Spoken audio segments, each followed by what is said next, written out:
सभी को praise the Lord, जय मसीह की। जय मसीह की। कैसे हैं आप सब? बहुत अच्छे हैं। फिर से बोलेंगे, कैसे हैं आप सब? बहुत अच्छे हैं। बहुत अच्छे हैं। ओके, तो सभी को एक बार फिर से मेरा सभी को जय मसीह की।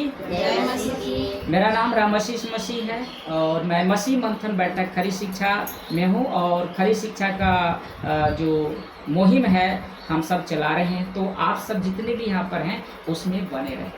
क्या रहें? बने रहें। आपको इधर न जाना है न उधर न जाना है, कहीं भी नहीं जाना है। बिल्कुल, अब हमें यहाँ पर जब तक हम संसार में हैं हम इसी से सीखेंगे और जब प्रभु का मन होगा हम वहाँ के लेके जाएंगे। ठीक है ना? तो इन सारे बातों को हम रखेंगे। तो चलिए, आज का जो विषय है प्रभु ने ऐसे मेरे मन में दिया तो हम आपके बीच में रखूँगा। तो सबसे बड़ा सवाल है, आज का जो विषय है वो है बुद्धि मांगो धन नहीं। बुद्धि मांगो धन नहीं। आपको क्या मांगना है? बुद्धि। बुद्धि या फिर धन मांगेंगे? नहीं। क्या मांगेंगे? बुद्धि। क्योंकि जब आपके पास से बुद्धि आएगी, जब आपके पास समझदारी आएगी, ऑटोमेटिक है कि आप कोई ना कोई काम शुरू कर दोगे और उससे इनकम आपको क्या आ जाएगी? शुरू हो जाएगी। कोई भी बिजनेस करोगे, कोई भी सरकारी नौकरी करेंगे, कोई भी प्राइवेट नौकरी करेंगे, बुद्धि रहेगा तब। बुद्धि बिना कुछ होता है? बट होता है नहीं ना। तो आज का विषय में आपको समझना है कि बुद्धि मांगो धन नहीं। बुद्धि मांगो धन नहीं। आज बहुत सारे ऐसे लोग हैं जो उस परमेश्वर से कहते हैं, प्रभु मेरी सैलरी 8,000 है, आप ऐसा करो 20,000 करवा दो। बहुत सारे ऐसे, प्रभु मुझे चंगाई दे दो। तो ये सारे चीजें हमें नहीं मांगनी। मैं एक चीज से आपको करवाऊंगा जो आपको पता चलेगा। ध्यान देंगे सभी लोग, इधर फोकस सब रहेंगे। राजा दाऊद परमेश्वर का एक अभिषिक्त सेवक, जिसको कहते हैं दास, उसका एक पुत्र था जिसका नाम था राजा सुलेमान। क्या नाम था उसका? राजा सुलेमान। और दाऊद ने अपने पुत्र राजा सुलेमान को प्रतिदिन हमेशा ये सिखाया करता था कि बेटे, जब भी परमेश्वर से तू विनती करना, जब भी तू उससे मांगना तो धन नहीं बल्कि क्या मांगना? बुद्धि मांगना। क्या मांगना? बुद्धि मांगना। आज यही से सेवक रामाशीष आप सभी से कह रहे हैं कि जब भी खुदा से आप मांगो तो सबसे पहले मांगो, प्रभु मुझे बुद्धि दे, मुझे समझ दे, ताकि मैं तुझे क्या करूं? जान सकूं, तुझे मैं परख सकूं, तुझे हर चीज कर सकूं। क्या करें? मुझे बुद्धि दो। बुद्धि दोगे तब तो परमेश्वर को जानोगे कि मेरा परमेश्वर, मेरा पिता कैसा है। वो धोखा तो नहीं देगा, वो मुझे छोड़ तो नहीं देगा। जब हमारे पास बुद्धि आएगी तो हम परमेश्वर को जानेंगे। तो एक दिन क्या हुआ कि राजा सुलेमान को दर्शन हुआ परमेश्वर का। किसका हुआ दर्शन? परमेश्वर। और परमेश्वर ने कहा राजा सुलेमान से कि मांग, जो तुझे मांगना है मैं क्या करूंगा? तुझे दूंगा। तो राजा सुलेमान क्या मांगा होगा पता है? वो क्या मांगा? बुद्धि मांगा। क्या मांगा? बुद्धि। चाहता तो धन भी मांग सकता था कि मुझे राजा बना दीजिए, मुझे दुनिया की हर कुछ दीजिए। परमेश्वर से कह सकता है कि नहीं, क्योंकि परमेश्वर तो सब कुछ है ना। लेकिन वो धन नहीं मांगा। वो क्या मांगा? बुद्धि मांगा। पहला राजा 3 अध्याय वचन 9 पढ़ेंगे, बाइबल है तो नहीं, पुराना नहीं। पहला राजा 3 अध्याय वचन 9।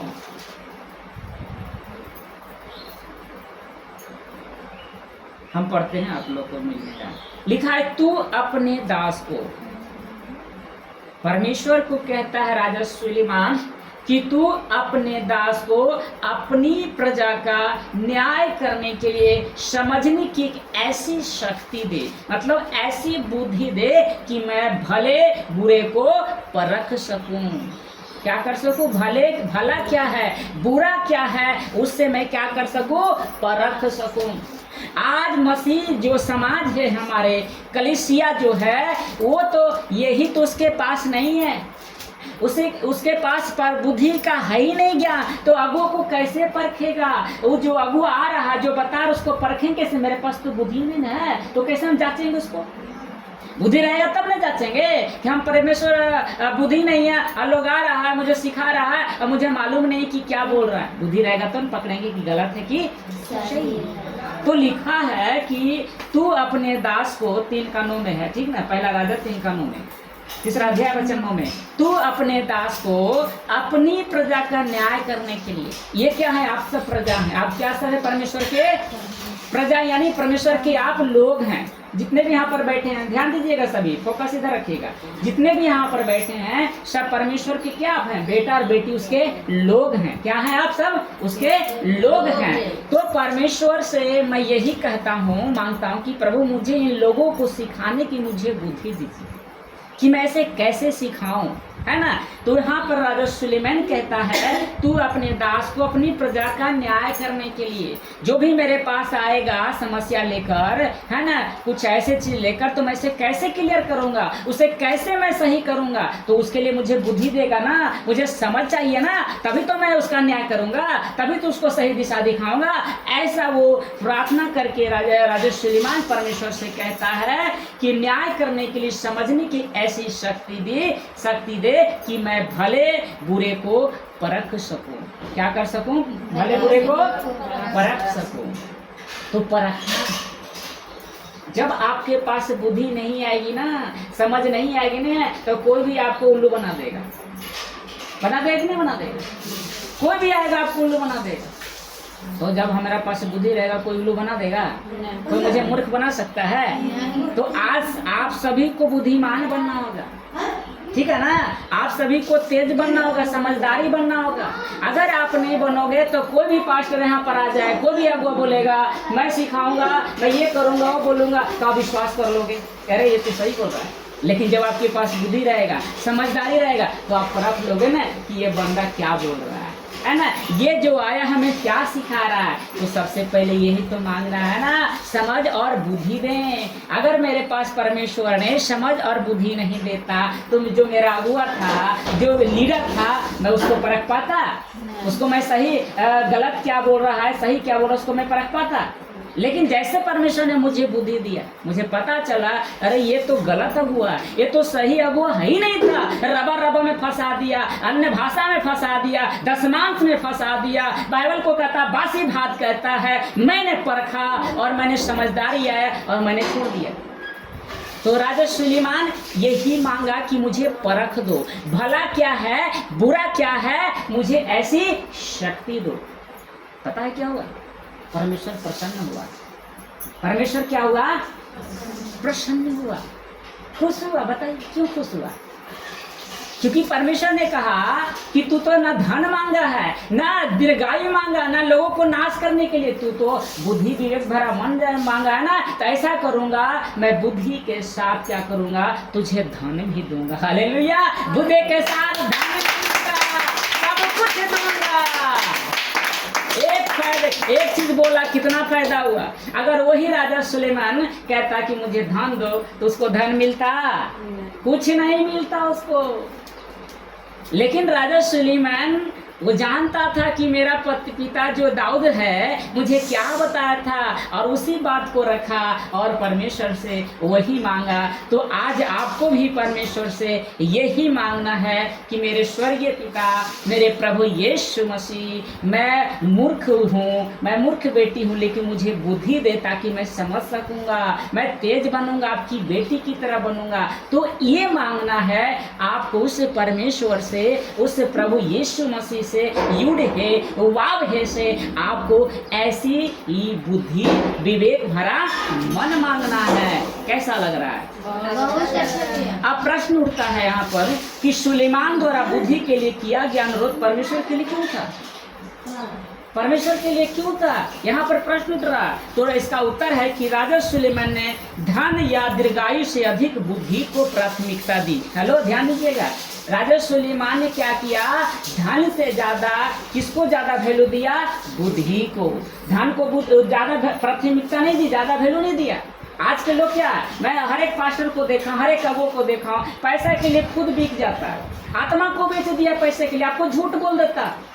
दशमांश मैं देखा हूँ कि दशमांश पाने के लिए उसने क्या क्या कहानी बनाकर मांग लेता है। अगर नहीं दोगे तो शराब आ जाएगा, तेरी उन्नति नहीं होगा, तू बिजनेस में आगे नहीं बढ़ पाएगा, ऐसे कर कर के वो दशमांश लेता था। सोचिए, ऐसे ऐसे मांगता था, झूठ बोल बोल कर मांगता था। अगर हालात परेशानी आ गया तो आपको कहता कि आप दशमांश नहीं देते, बढ़ाकर दे नहीं दे रहे, इसलिए समस्या आ रही है। सोच के देखिए। तो प्राथमिकता ये नहीं देना, हमें धन को ज्यादा महत्व नहीं देना। आज पूरी दुनिया में क्या किसको महत्व दे रहा है? पैसा। बोलता है कि पैसा तो सब कुछ। पैसा के लिए कितना पत्नी को बेच दिया, पत्नी को छोड़ दिया पैसे पाने के लिए, अपने पति को छोड़ दिया, बच्चे को त्याग दिया, क्योंकि उसने धन को प्राथमिकता दी है। लेकिन मैं आप सभी से कहूंगा कि आप प्रभु के लोग हैं, आप परमेश्वर के बेटी और बेटी हैं। आपको धन को प्राथमिकता नहीं देनी है, उसको ऊंचा दर्जा नहीं देना। दर्जा वो राजा सुलेमान ना तो धन को दिया ना दीर्घायु को, बल्कि बुद्धि को प्राथमिकता दी। और लिखा है कि परमेश्वर के लोगों को अच्छी तरह से नेतृत्व करने की कोशिश की, जिसमें परमेश्वर प्रसन्न हुआ, जिसमें परमेश्वर क्या हुआ? प्रसन्न हुआ, और उसे अतिरिक्त आशीर्वाद मिला। आशीर्वाद का मतलब होता है उसको राजा बना दिया। राजा सुलेमान को क्या बना दिया? राजा बना दिया। और उस इजराइल का सबसे बुद्धिमान था। कोई ऐसा बुद्धिमान नहीं बना जितना वो बुद्धिमान बना था। कैसे बना? परमेश्वर से क्या मांगा? बुद्धिमान। तो बुद्धिमान बना। आपको भी यही मांगना है, और परमेश्वर इसी से प्रसन्न होता है। परमेश्वर इसी से आपको खुश होगा। जब आप बुद्धि मांगो ना, तो मैं सच कहता हूँ आपको चंगाई भी देगा परमेश्वर, आपकी उन्नति भी देगा, आपका रोजगार भी बढ़ाएगा। जब इस तरह से मांगो ना, तो आपको परमेश्वर कोई चीज़ की घाटी होने नहीं देगा। लेकिन हम उल्टा मांगते हैं, परमेश्वर कुछ कहता है, हम कुछ मांग रहे, इसलिए समस्या बना रहा है, इसलिए हमारे जीवन में हालत परेशानी आ रही है। तो हमें परमेश्वर जो कहता है उसके अनुसार हमें मांगना है। कैसा लग रहा है बताते हैं। अब प्रश्न उठता दोबारा यहाँ पर, क्या अस्थायी लाभ से अधिक बुद्धि के महत्व क्या करें? आपको यहाँ पर प्रश्न उठेगा कि भैया हम क्या कर सकते हैं? बोलिए, हम क्या कर सकते हैं? आप सब प्रश्न पूछिएगा ना कि भैया हम क्या करें? बोलिए हम क्या करें? बोलिए, आप लोग से बोलिए, सभी मिलकर बोलिए कि हम क्या करें। फिर से बोलिए, हम क्या करें। इसका जवाब मैं दे रहा हूँ, बने रहिएगा। इसका जवाब है अस्थायी लाभ। अस्थायी का मतलब जिसका कोई स्थायी नहीं है, जिसका कोई अस्तित्व नहीं है। तो अस्थायी लाभ से अधिक आपको बुद्धि को महत्व देना। सबसे ज्यादा महत्व किसको देना है? बुद्धि। ना तो धन को देना है, ना किसी और को देना है। धन से भी बड़ा हमारा कौन है? बुद्धि है ना। और बुद्धि कौन देता है? परमेश्वर। तो सबसे बड़ा कौन है? परमेश्वर है ना। तो आपका प्रश्न है कि भैया हम क्या करें? तो सबसे पहले मैं कहूँगा कि आपको लाभ से ज़्यादा बुद्धि को प्राथमिकता देना है। यहाँ पर मैं पैसे नहीं दे रहा हूँ, हेलो ध्यान दीजिएगा। आपको करोड़पति रोडपति बनाने नहीं आया हूँ। यहाँ पर आपके महीने एक प्रार्थना करूँ कि भैया आपका खाता में 5,000 चला आएगा, आपका बेटा का बेटी का नौकरी लग जाए, मैं ये करने नहीं आया। मैं आपको क्या देने आया हूँ? बुद्धि देने आया। आपको मैं समझदारी बताने आया। जिस दिन आपके पास बुद्धि आएगी ना, समझदारी आ जाएगी ना, ऑटोमेटिक आपका बच्चा नौकरी लग जाएगा, आपका पति का रोजगार लग जाए, क्योंकि उस बुद्धि से बनता है ना। अगर हमारे पास बुद्धि, पढ़ाई का ज्ञान ही नहीं है, तो हम नौकरी का जब भी एग्जाम होगा हम सफल होंगे? उसके लिए बुद्धि चाहिए ना मेरे बना, तब तो हम सफल होंगे। अब प्रभु से हम खाली बोलें कि मुझे सफल कर दो, तो सफल हो जाएगा?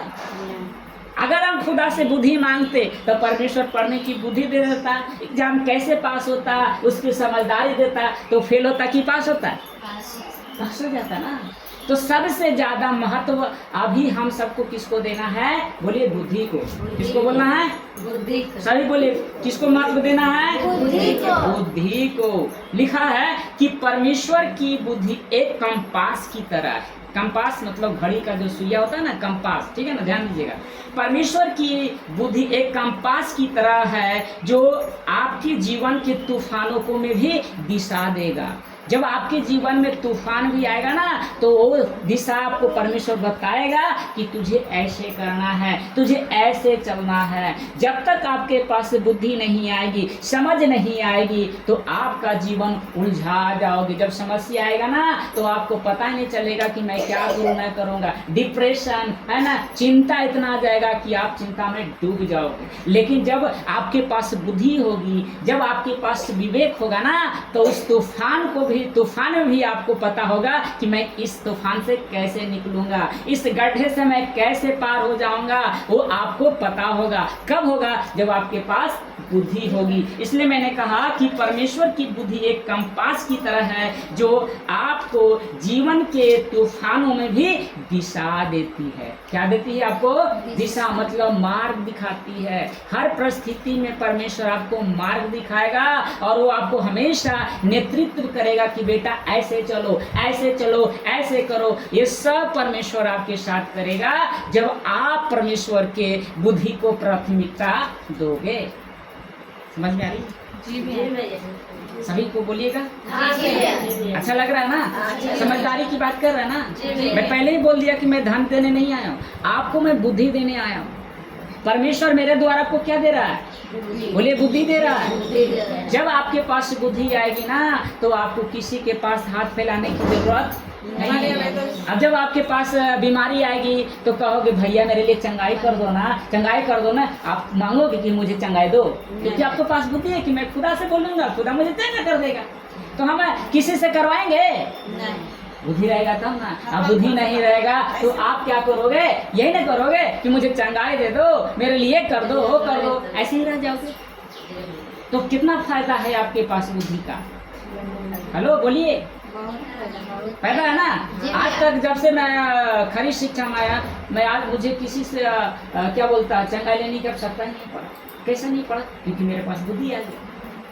हम क्यों बोलेंगे कि भैया मेरे लिए प्रार्थना कर दो, मेरे लिए कर दो। परमेश्वर ने मुझे बुद्धि दी है, कैसे प्रार्थना करना है, कैसे चंगाई लेना, खुदा मुझे जानता है। तो सबसे बड़ा क्या है यहाँ पर है बुद्धि। क्या है सबसे बड़ा, बुद्धि। अब देखिए, अब हम वचन से कुछ बातें करेंगे। अब बुद्धि कैसे दे, बुद्धि कौन देगा, बुद्धि आपको कौन देगा, मैं रखूंगा। याकूब की पत्री निकालेंगे, नया नियम पढ़ोगे। याकूब की पत्री पहला अध्याय वचन 5, जल्दी लिखो। याकूब की पत्री पहला अध्याय वचन 5, पीछे दम होगा पीछे, थोड़ी आवाज में पढ़ना ताकि समझ सभी को आए। कितना पहला, एक अध्याय उसका 5, कस के पढ़ो। पर यदि तुम में से किसी को बुद्धि की घटी हो तो परमेश्वर से मांगो, जो बिना उलाहना दिए सबको उदारता से देता है और उसको दी जाएगी। अब यहाँ पर सब पढ़ ली। किसी को बुद्धि की घटी हो तो किसे मांगे, परमेश्वर से। हमसे मांग लीजिएगा भैया आप दे दो बुद्धि।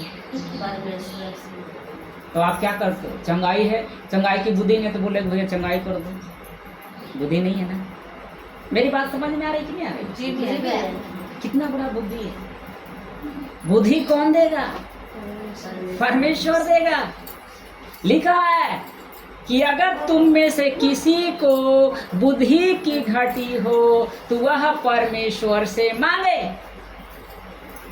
अगर आपके पास बुद्धि नहीं है चंगाई का, आपके पास बुद्धि नहीं है प्रार्थना करने का, आपके पास बुद्धि नहीं है कि मेरा पति कैसे ठीक हो जाएगा, मेरी बात कैसे मानेगा, तो खुदा से मांगो ना, उस खुदा से कहो ना कि मैं अपने पति को कैसे समझाऊंगा, प्रभु मुझे बुद्धि दे। हेलो, ध्यान दे रहे हैं? उससे कहेंगे मेरा बच्चा मेरे बात नहीं मान रहा, प्रभु मैं कैसे समझाऊं, मुझे बुद्धि दो ना। किससे मांगोगे? पड़ोसी से मांगोगे?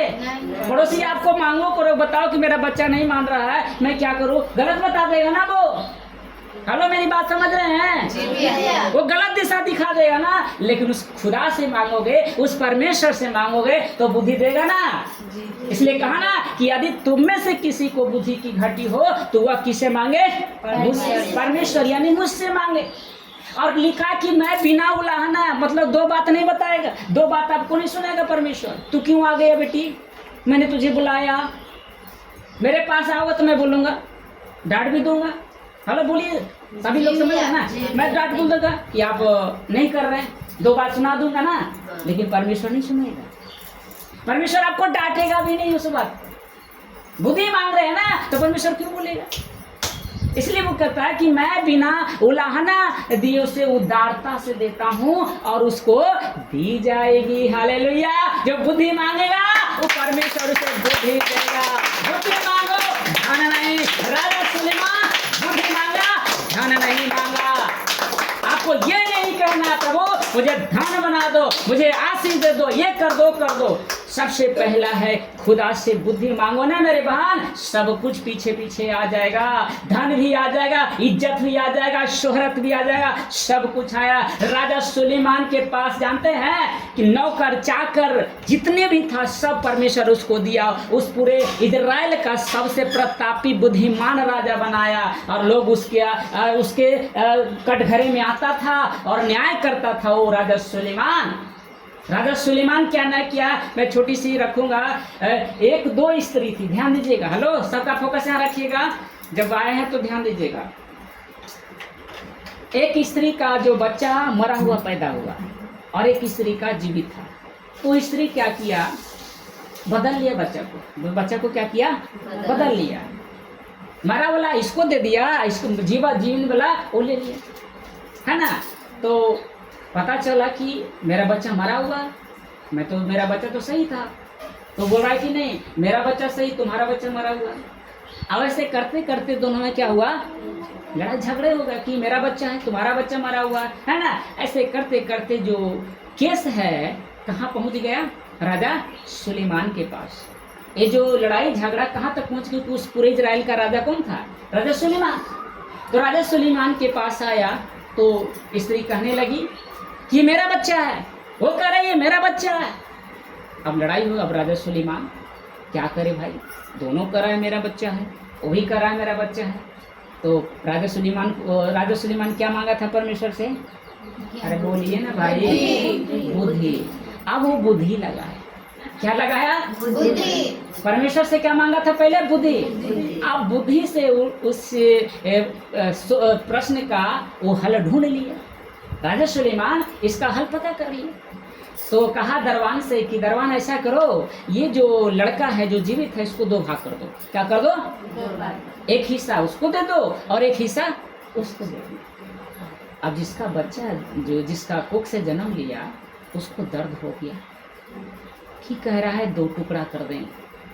ठीक है, ध्यान दीजिएगा, बहुत गजब की बात मैं बोल रहा हूँ, ठीक है ना। तो स्त्री राजा सुलेमान से कहती है कि मालिक ऐसा करिए, इस बच्चे को दो टुकड़ा मत कीजिए, इस बच्चे को उसी को दे दीजिए, कम से कम मैं उसे देख सकता हूँ। राजा सुलेमान जान गया। अब राजा सुलेमान कहता है इस स्त्री को जाके जेल में बंद करो और इसका बच्चा इसको दिया जाए। हालेलुया, वो सही बच्चा परमेश्वर उसको दे दिया और उसको मिलेगा, क्योंकि जिसका बच्चा रहेगा वो कभी मरने नहीं देगा बच्चा को। उसको तो खुशी हो गया, ना मेरा रहेगा ना इसका रहेगा, उसको खुशी हो। राजा सुलेमान पता लगे किसका असली औलाद है किसका नहीं। तो कौन किया, बुद्धि ने काम किया। वहाँ पर बुद्धि नहीं होता तो होता है सोल्व।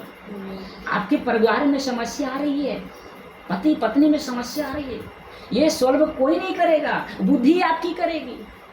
और ये कब करेगा, जब परमेश्वर से आप बुद्धि मांगोगे, समझ मांगोगे, तभी ये सोल्व हो सकते। नहीं तो पूरे जीवन भर लड़ते रहोगे और झांकते रह जाओगे पूरे जीवन भर।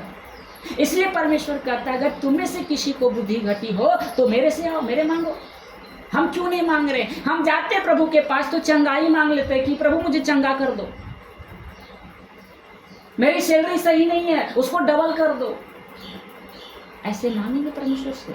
परमेश्वर क्या बोलेगा? बेटा तू तो खाली मांगता रहता, तू तो यही के लिए आता, जिसके लिए तुम्हें चाह रहा हूं तुझे दूं वो तो नहीं मांग रहा है ना। आप जा रहे हो प्रतिदिन सत्संग में, कलश में जा रहे हो, आप प्रभु से यही मांग रहे हो, कभी देगा परमेश्वर? नहीं दे, क्योंकि कहता है कि तू लालची है। मैं जान रहा हूं कि मैं अगर दूंगा तो तू फिर भटक जाएगा, फिर संसार में मस्ती मौज करने लग जाएगा। तो जब तक आपके पास बुद्धि नहीं आएगी मेरे बान, आपका घर सही नहीं होगा, सभी नहीं सही होगा। कोई पास्टर, कोई अगुआ आपके परिवार को सॉल्व नहीं कर सकता है, मैं भी नहीं कर सकता हूं सॉल्व आपके परिवार का, लेकिन परमेश्वर क्या कर सकता है? आपके परिवार का सॉल्यूशन निकाल सकता है जब आप उस परमेश्वर से कहोगे कि मेरे परमेश्वर मुझे बुद्धि दे। बुद्धि जैसे ही आपके पास आएगी वो मैटर सॉल्व हो जाएगी ना। वो बच्चा का वो माँ दोनों लड़ रही थी, कैसे सॉल्व हुआ? बुद्धि से ना। तो क्या मांगना है हम सबको? इसलिए परमेश्वर कहा याकूब की पत्री 1 का अध्याय पहला अध्याय वचन 5 में कि तुम्हें से किसी को बुद्धि की घटी हो वह मुझसे मांगे और मैं उसे क्या करूंगा? बिना उलाहना। उलाहना का मत समझते हैं? जी भैया। 2 बातें सुनाने देता है, वो नहीं सुनाएगा, आपको नहीं बोलेगा। मेरे पास आओगे मैं बोल दूंगा, कितने लोगों को मैं बोल देता हूँ, लेकिन खुदा नहीं बोलेगा। तो आपको किसके पास जाना? परमेश्वर के पास जाना। परमेश्वर कहाँ मिलेगा? कहाँ मिलेगा बताइए? वो आपके अंदर तो है ही है, कहाँ मिलेगा? आपके अंदर जाना है, सत्संग तो जाना है। कहाँ जाना है? जाना अपने रूम में, जाना, दरवाजा बंद करना और खुदा से मांगना है, खुदा से बोल देना। किसी अगुआ के पास नहीं जाना, पास्टर के पास नहीं जाना है। किसके जाना? अरे पास्टर बड़ा कि परमेश्वर बड़ा? हेलो बोलिए। अगुआ बड़ा कि परमेश्वर बड़ा? तो आप अगुआ के पास क्यों जा रहे? परमेश्वर पे क्यों? परमेश्वर ने कहा कि जा तू कोठरी में दरवाजा बंद कर, तू प्रार्थना कर, मुझसे मांग तो मैं तुझे दूंगा। तो क्यों नहीं मांग रहे हो? अरे खुदा से क्यों नहीं मांग रहे हो? खुदा से मांगोगे तब न देगा। ये चीज करना है। आज का शिक्षा है आपको ये मिल रहा है कि बुद्धि मांगो, धन नहीं। धन सब मांगता लेकिन बुद्धि कोई नहीं मांगता। राजा सुलेमान क्या मांगा? बुद्धि मांगा। परमेश्वर प्रसन्न हुआ कि नहीं हुआ?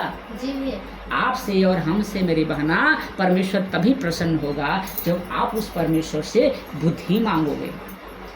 मेरे पास बुद्धि नहीं होता तो मैं आपको इसी रीति से समझा सकता था? नहीं। मैं सभी से कह रहा, बोलिए। मैं इतनी बारीकी से, इतनी गहराई से मैं आपको सिखा सकता था? नहीं। ये कौन दिया मेरे बहन? परमेश्वर ने दिया ना। हम भी दर ठोकरे खाते, कभी उस अगुआ के पास तो कभी उस पास्टर के पास बुला लेते, फला को बुला लेते, उससे घर कुछ नहीं होने वाला। बड़े से बड़े घर में बुला लो, कुछ नहीं होने वाला। मैं गारंटी देता हूँ, लिख कर देता हूँ, आपका घर बर्बाद ही हो जाएगा और हो जाएगा। खुदा से कहो, उस परमेश्वर से जिसने पूरे जहां को बनाया, वो आपके घर के सॉल्व करेगा। कोई पास्टर, कोई अगुआ नहीं कर सकता है। हम परमेश्वर को नीचा करते हैं और अगुआ को महान बना दे रहे हैं। हर चर्चों में, सत्संग में भी हो रहा है, यही हो रहा है। मैं देख रहा हूँ।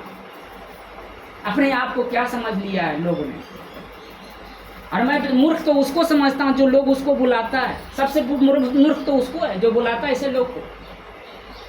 खुदा ने आपको सच राह बताया, फिर भी आप अंधविश्वास में, फिर भी ऐसे लोगों के चक्कर में पड़ रहे हैं। मेरे बहन, समय नहीं है, बहुत अंत समय आ गया। अभी तो लूसीफर वो आया नहीं है, वो तो डायरेक्ट यीशु कहेगा कि मैं यीशु हूँ। ऐसा ऐसा चमत्कार करके दिखाएगा, ऐसा ऐसा आशीष करके दिखाएगा ना कि आप भी कहोगे अरे तो यीशु है। लेकिन मेरे बात मैं सच कहूँ, वो यीशु नहीं रहेगा, शैतान रहेगा। वो तो सभी को फांसने के लिए मांग रहा है, ऐसे से अगुओं को खड़ा कर दिया है। कल का वीडियो हमने देखा, सबसे बड़ा पास्टर था वहाँ का, पंजाब का, प्रोफेट विजेंद्र सिंह, उसका नाम था विजेंद्र सिंह।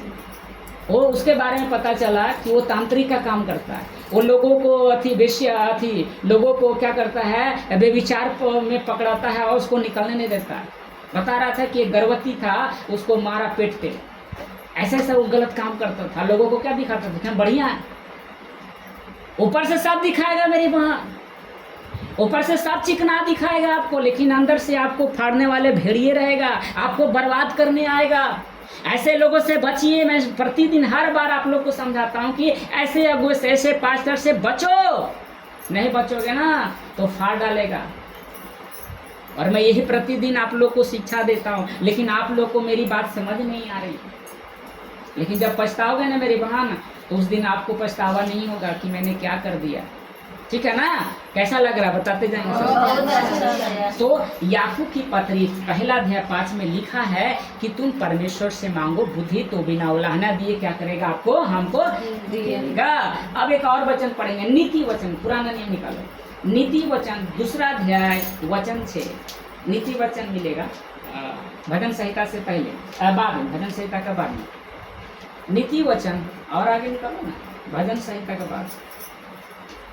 हाँ, भजन संहिता का आगे, भजन संहिता उसके आगे नीति वचन। हाँ, कितने? दूसरा का 6 पढ़ो।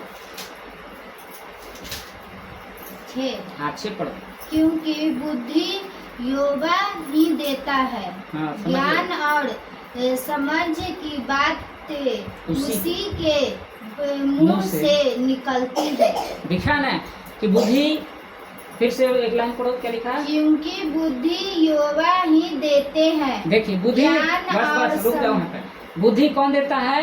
यहोवा दिखा ना कि बुद्धि यहोवा ही देते हैं। देता है, मैं नहीं दे सकता। परमेश्वर ही आपको बुद्धि देगा।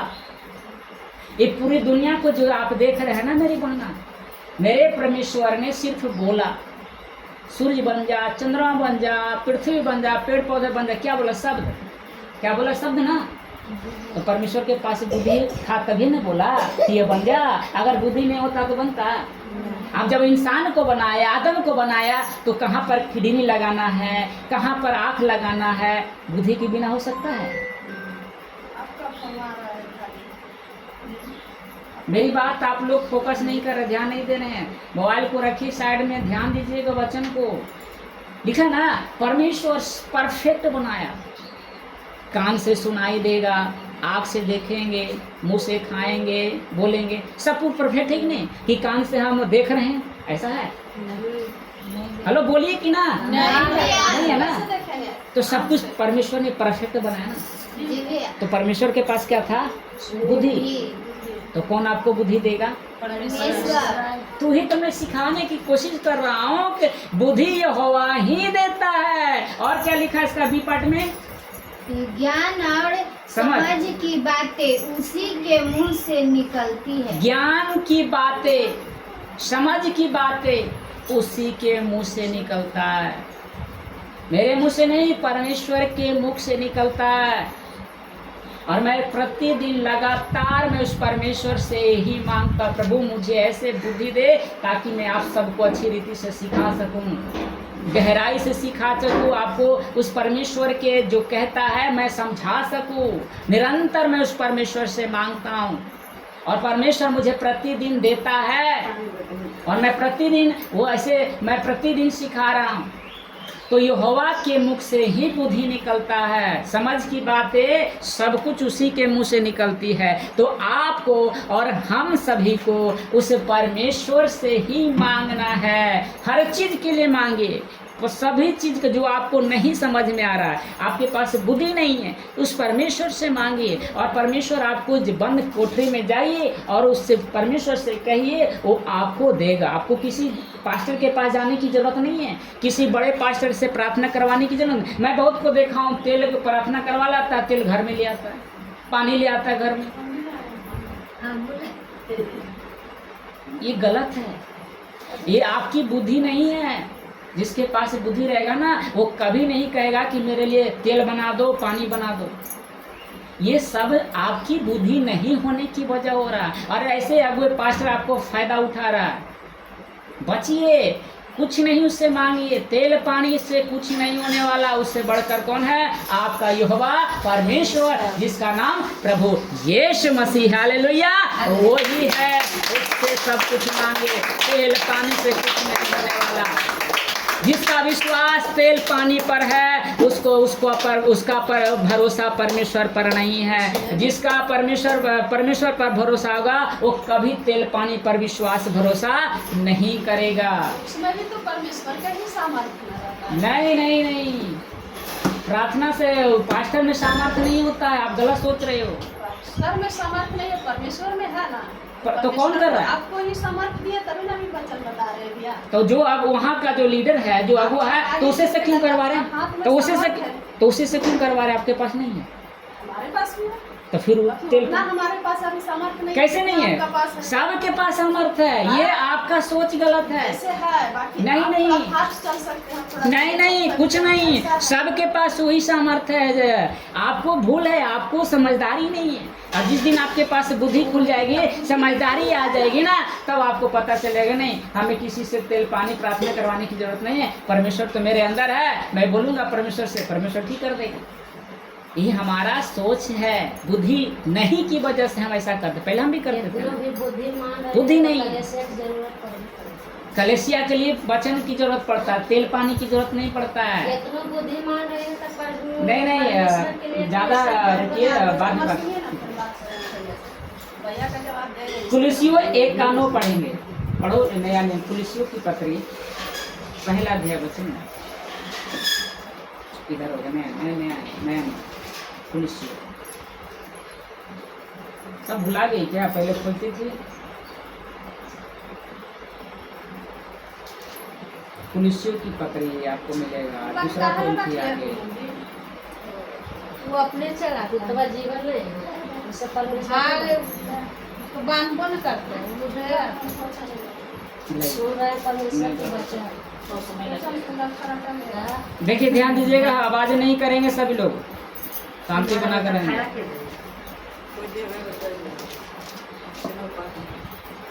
सबका फोकस इधर रखिएगा। देखिए लिखा है कुलिसियों की पत्री में पहला अध्याय वचन 9 कहता है, यहाँ पर लिखा है, इसलिए जिस दिन से यह सुना है कि हम भी तुम्हारे लिए यह प्रार्थना और विनती करना नहीं छोड़ते कि तुम सारे आत्मिक ज्ञान और समझ सहित परमेश्वर की इच्छा की पहचान में परिपूर्ण होते जाओ। तो उसकी पहचान है, परमेश्वर के पहचान ज्ञान में क्या होते जाओ? परिपूर्ण होते जाओ। परमेश्वर यहाँ पर सभी को इसीलिए लाया है ताकि आप उस परमेश्वर की बुद्धि ज्ञान में बढ़ें, संसार में ना बढ़े, उसकी पवित्रता में, उसकी समझदारी में, उसको बुद्धि में आपको बढ़ना है।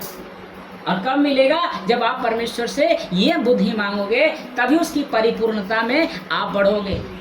हम यही आजकल नहीं मांग रहे हैं, तो परमेश्वर में हम बढ़ नहीं पा रहे हैं। आज वही के वही हैं, आज आप और हम क्या वही के वही हैं। इसलिए साफ साफ पौलुस कहता है कुलिसियों की पत्री में 1:9 में लिखा है, मैं फिर पढ़ता, इसलिए जिस दिन से यह सुना है कि हम भी तुम्हारे लिए प्रार्थना करते हैं, पौलुस कह रहा है, और विनती करना नहीं छोड़ते कि तुम सारे आत्मिक ज्ञान, किसको कह रहा है? आत्मिक ज्ञान, संसारी ज्ञान नहीं। संसारी ज्ञान आपके पास कुट भरा होगा, कुट करके आप सभी में भरा होगा, लेकिन आत्मिक ज्ञान नहीं है। संसारी ज्ञान कैसे करना है, कैसे झूठ बोलना है, कैसे उसको फंसाना है, आपके पास बुद्धि होगा, लेकिन आत्मिक ज्ञान नहीं होगा। आत्मिक ज्ञान नहीं है, इसी के वजह से तो आप पास्टर के अधीन में हैं, उसके चक्कर में पड़े हुए हैं। जिस दिन आपकी आत्मिक ज्ञान खुलेगी, आपको समझ आ जाएगी। और लिखा है, और समझ सहित परमेश्वर की इच्छा की पहचान में परिपूर्ण होते जाओ। और लिखा है सभोपदेशक में, मैं अंतिम स्थिति में हूँ, सभोपदेशक 7:12। देखिए पुराना नियम में भी लिखा है सभोपदेशक। बने रहेंगे सभी लोग, हल्ला नहीं करेंगे, ध्यान दीजिएगा। सभोपदेशक बहुत गजब की आज का विषय है, बड़े ध्यान से समझिएगा।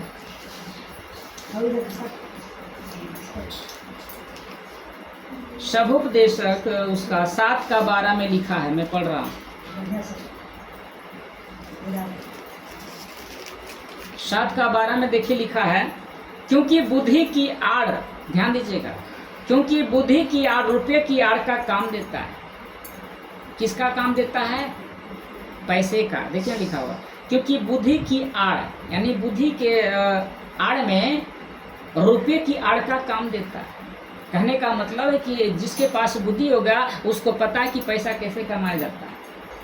हेलो, ध्यान दीजिएगा, उसको मालूम है कि हम कैसे काम करेंगे, यानी उस बुद्धि की आड़ में कैसा काम करता है, रुपया का काम करता है।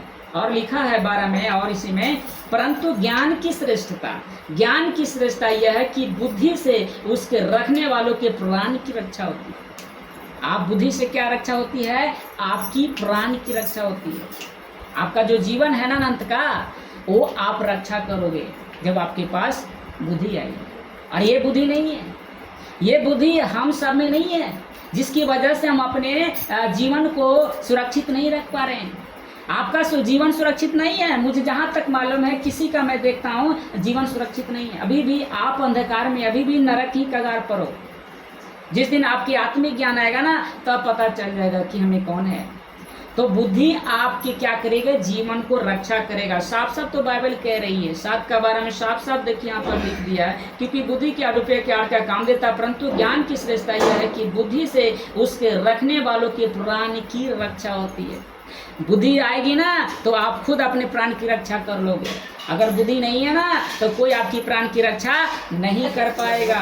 और जितने भी यहाँ पर आए हैं, सभी लोग अपने प्राण की रक्षा करने के लिए आए हैं। सब अपना जीवन को बचाने के लिए आए हैं, खोने के लिए नहीं आए हैं। तो खोएंगे कब? जब आपके पास बुद्धि नहीं होगी, तब खो जाएंगे। तो सबसे प्राथमिकता हमें किसको देना है? बुद्धि को देना है। किसको देना है? बुद्धि को देना है। तो आज का वचन से आपको और हमें ये शिक्षा मिलता है कि परमेश्वर से हम जब भी मांगे तो बुद्धि से ही मांगे, बुद्धि विवेक भरा मन ही मांगे। परमेश्वर का जो कलेसिया कैसे आएगा, उसको कैसे सिखाऊंगी, है ना, कैसे उसको आगे बढ़ाऊंगा, ये परमेश्वर से आपको और हमें मांगना है। तो बताइए आज का विषय कैसा लगा? सभी लोग बोलेंगे, बोलिए सभी लोग जोरदार ताली बजाएं। थैंक